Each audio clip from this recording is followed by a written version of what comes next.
Guys இன்றைக்கி நம்ம என்ன பார்க்க போகிறோன்னா ரொம்ப நாளாக ஒரு டவுட்டு லைட் வெயிட்டாக பேட்டு கேட்குறீங்க. லைட் வெயிட்டாக கேட்கும்போது ஈஸியாக பேட்டு கண்டிப்பாக உடையும். ஒரு மினிமம் ஒரு ஆர்டினிஸ்க்குனா 1 kg to 150 எடுங்க. ரெட் பால்னால் அந்த வெயிட்டில் கரெக்டாக இருக்கும். ஸ்டெம்பர் பாலுக்கு 950 கிராம் கேட்குறீங்க. 950 கிராம் கொடுக்குறதுக்கு இல்லை, அதில் டோ கார்டு கிரிப்பு கட்ஸு நிறையா போட்டு தரணும். அப்படி பார்க்கும்போது வெயிட் வந்து சேர்ந்து தான் வரும். கொஞ்சம் கம்மி வெயிட்டில் எடுக்காதீங்க. நல்லா பேட்டாக வேணால் கொஞ்சம் வெயிட் சேர்த்துருங்க. இவர் தான் ஆப்ரேட்டர், மிஷின் ஓட்டுறது இவர் தான். அது வந்து பார்த்தீங்கன்னா ஃபாரின் போக போகிறாரு. இந்த இடத்துல ஃபாரின் கிளம்புறாரு. ஒரு ஸ்பின்னிங்காக இருப்பார். இவர் பார்த்தீங்கன்னா இவாக்கி ஒரு தம்பி, அவர் முடி பார்த்தீங்கன்னா தெரியும். இவர் பார்த்தீங்கன்னா தினேஷ் ஹீட்டர்ஸ். அவர் மூஞ்சி தெரிய மாட்டுது, வெயில் வர அடிக்குது. எப்படி பார்த்தாலும் மூஞ்சி தெரிய மாட்டேங்குது.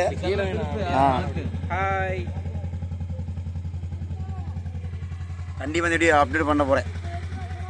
சாஃப்ட் பாலுக்கு வந்து 850 கிராம் நல்லாயிருக்கும். அதாவது 750 கேட்குறீங்க. 750 கொடுக்குற விஷயம் இல்லை.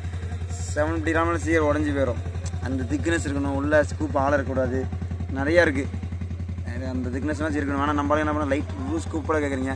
சீக்கிரம் அவர் ஆப்ரேட்டர் போய் சிரிக்கிறார். அவர் தான் ஸ்கூப் டீப்பாக போடுறவர். கரெக்டாக சொன்னால் கூட வேணும் டீப்பாக போடுவான் ஆப்ரேட்டரு. எங்கே போய்ட்டுன்னு பார்க்காதீங்க. ஒரு பயங்கரமான பாக்ஸ் மேட்ச், நைட்டு மேட்ச்சுக்கு அதனால் போய்ட்டுருக்கான். பாக்ஸ் மேட்ச்சில் திரும்பி அடித்தா 6 பால் 6 போர் அடிக்கிற ஒரு ஆள் தம்பி மட்டும்தான். இவனை மட்டும் நம்பி போயிட்டு இருங்க. பவுலிங் பிரச்சனை இல்லை. பவுலிங் 2-3 பேர் இருக்காங்க. பேட்டிங் ஒரு ஆள் தான். இந்த ஒரு ஆள் நம்பி தான் போயிட்டுருக்காங்க. ஓகே, நம்ம இன்ஸ்டாகிராம் ஐடியை ஃபாலோ பண்ணிக்காங்க, ஃபேஸ்புக் ஐடியை ஃபாலோ பண்ணிக்காங்க. மேட்ச்சுக்கு போனால் தான் தெரியும் என்ன நடக்குது. நம்மளும் இந்த மாதிரி காமெடி விளாக் பண்ண போகிறோம். நிறைய பேர் வந்து சப்போர்ட் பண்ணுங்கள்.